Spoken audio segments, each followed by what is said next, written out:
कुछ महीनों पहले नेपाल के रिमोट एरिया में 9000 फीट ऊंचे पहाड़ की चोटी पर ये हॉस्पिटल कुछ ऐसा दिखता था। मतलब स्थानीय पहाड़ की चोटी पर ये हॉस्पिटल कुछ ऐसा दिखता था।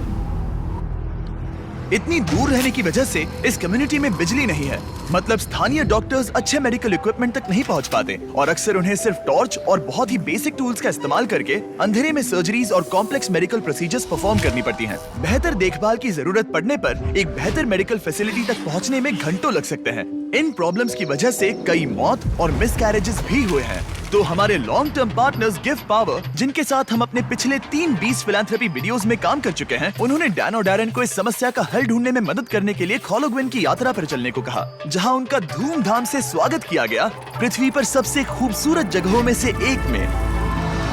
पहली सुबह डैरेन की मुलाकात संजय नाम के एक स्थानीय गिव पावर इंजीनियर से हुई, जिसने उसे नीरा के बारे में एक दुखद कहानी सुनाई। उस गांव की एक महिला जिसने ठंड के मौसम में मेडिकल फैसिलिटीज और इक्विपमेंट की कमी के कारण अपने बच्चे को खो दिया था। उसे सबसे करीब के बर्थिंग सेंटर तक बारिश में चल के जाना पड़ता था और क्योंकि बर्थिंग सेंटर दूर था, इसलिए वो सेंटर तक नहीं पहुंच सकी और उसे बच्चे को खोना पड़ा। और सरकारी फंडिंग की कमी के कारण इस अस्पताल को कम से कम 2030 तक बिजली नहीं मिलेगी।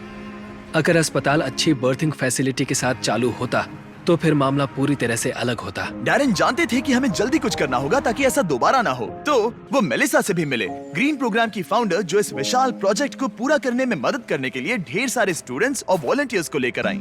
जब मैं छोटी थी, मैं मलेशिया में अपने परिवार से मिलने गई। वहाँ मैंने पहली बार समंदर देखा और समंदर तट से जुड़ी चट्टानों को देखा और तब मुझे पहली बार यह एहसास हुआ कि अगर हमें लोगों को प्रकृति की खूबसूरती दिखाने का मौका मिले तो ऐसा करके हम उनके अंदर ऐसा भाव जगा सकते हैं कि जिनसे वो भी प्रकृति की रक्षा करना चाहे। तो हमने अनिवार्य रूप से दुनिया भर से ऐसे छात्रों को लिया है जो सच में अच्छा प्रभाव डालने की परवाह करते हैं और आने वाली पीढ़ियों का परिचय दुनिया की खूबसूरती के साथ कराने में सक्षम होना ऐसा तरीका है जो वाकई में दुनिया को बेहतर जगह बना सकता है। संजय और मेलिसा से मिलने के बाद डैरेन काम करने के लिए और भी ज्यादा इंस्पायर्ड हो गए थे। हम सोलर पैनल्स और बैटरीज लगा रहे थे ताकि अस्पताल को बिजली मिल सके। साथ ही इस कम्युनिटी की सेवा के लिए हम उन्हें इक्विपमेंट्स दे रहे थे, जिससे एक सेफ और मॉडर्न बर्थिंग सेंटर बन पाए। ठीक है, हम पहले दिन के लिए तैयार हैं। 3, 2, 1 टीम काम पर लगने के लिए बेहद एक्साइटेड। ये कंप्लीट करने के बाद हम यहाँ पर खोदेंगे। चलो चले। पहले दिन के अंत तक टीम सारी खुदाई और वायरिंग का काम पूरा कर चुकी थी। मैं ये बयान नहीं कर पा रहा, लेकिन इस गांव के लोगों के बारे में कुछ तो बात है। उनकी प्रामाणिकता, उनके दोस्तानेपन और उनके खुलेपन ने मुझे कुछ ही दिनों में ऐसा एहसास करवाया जैसे मैं उनके परिवार का ही हिस्सा हूँ। जैसे ही हम इस घर की ओर बढ़े, कोई अंदर भागा और उसने आग जलाई और वहाँ से धुआं निकल रहा था। हमें नहीं पता कि क्या हो रहा है, लेकिन वो हमारे लिए चाय बना रहा था। ये अदरक वाली हिमालयन काली चाय है और मैंने अपनी पूरी जिंदगी में इससे बढ़िया चाय कभी नहीं पी। यही यहाँ की संस्कृति है। ये लोग वाकई में बहुत काइंड और वेलकमिंग है और हम जहाँ भी जाए वो हमारा ख्याल रखना चाहते हैं। उन्होंने हमारे लिए अपने घरों के दरवाजे खुले रखे हैं। इन्होंने हमें रहने के लिए एक कमरा दिया ताकि डैन और मैं यहाँ आराम कर सकें। लेकिन कंस्ट्रक्शन शुरू होने के कुछ ही समय बाद डैन बीमार महसूस करने लगे। मुझे बहुत ज्यादा बीमार महसूस हो रहा है, तो मैं पास ही के अस्पताल में चेकअप करवाने जा रहा हूँ। इसका मतलब वो खुद ही एक्सपीरियंस कर पाएंगे कि इलाज करवाने के लिए इतनी दूर जाना कितना मुश्किल होता है।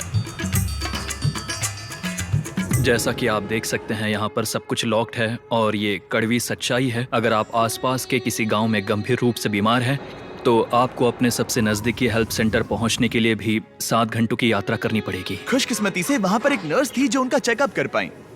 ये है कारुणा, जो स्थानीय कस्बे खोला गाँव में एक नर्स है। ये मेरी चेकअप करने आई है। लेकिन क्योंकि बिजली नहीं है, इसीलिए वो सिर्फ बेसिक चेकअप ही कर पाई। वो इस नतीजे पर पहुंची कि डैन की तकलीफ है गाठी। हाँ, मुझे गाठी हुआ है, जो एक दुर्लभ नेपाली बीमारी है। दरअसल ये मामूली सर्दी जुकाम है।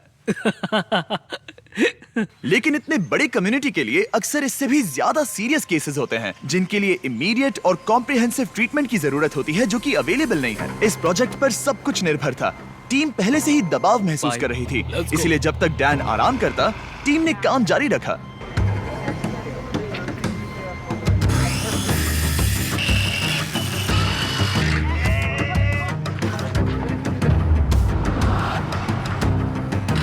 अब जब सपोर्टिंग स्ट्रक्चर तैयार हो गया था, हमने सोलर पैनल्स लगाने शुरू कर दिए थे।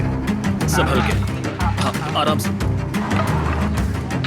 टीम की कड़ी मेहनत के कारण हम स्केड्यूल के आगे थे, तो डैरन ने संजय के बारे में और जानने के लिए समय निकाला। जब मैं ऊपरी हिमालय में काम कर रहा था और उपकरणों की मरम्मत कर रहा था, तो हमें पता चला कि इस गांव में बिल्कुल भी बिजली नहीं है। और जब हम यहाँ पहुँचे तो मैंने देखा कि एक बच्चा सोया था और वहाँ एक लकड़ी के बॉक्स में आग लगाई गई थी।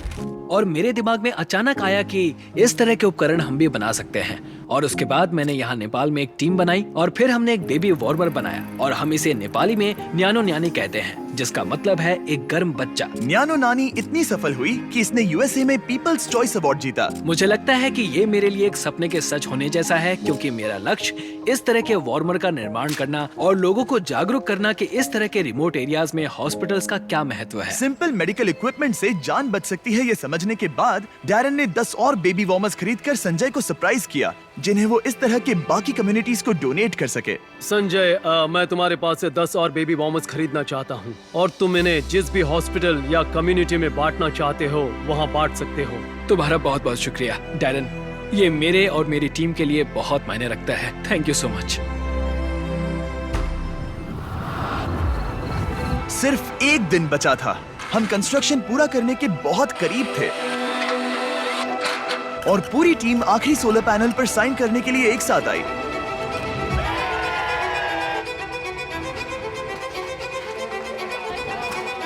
और डैरन को आखिरी बोल्ट टाइट करने का सम्मान मिला। हमने मिलकर बिना बिजली वाली इस टूटी हुई बिल्डिंग को पूरी तरह से एक अस्पताल में बदल दिया, जो इस कम्युनिटी के 16,000 से अधिक लोगों की सेवा करेगा। मैं इस बात का बहुत आभारी हूँ कि हम यहाँ आ पाए और उन्हें एक उपहार दे पाए जो इन लोगों के लिए और आने वाली इनकी पीढ़ियों के लिए एक सार्थक बदलाव लाएगा। अब रात होने के करीब है और समुदाय को सरप्राइज करने का समय आ गया है। मुझसे और इंतजार नहीं हो रहा। पहली बार लाइट को जल्दी देखने के लिए पूरा गांव अस्पताल के यहाँ इकट्ठा हुआ। सब लोग तैयार हैं? 3, 2, 1।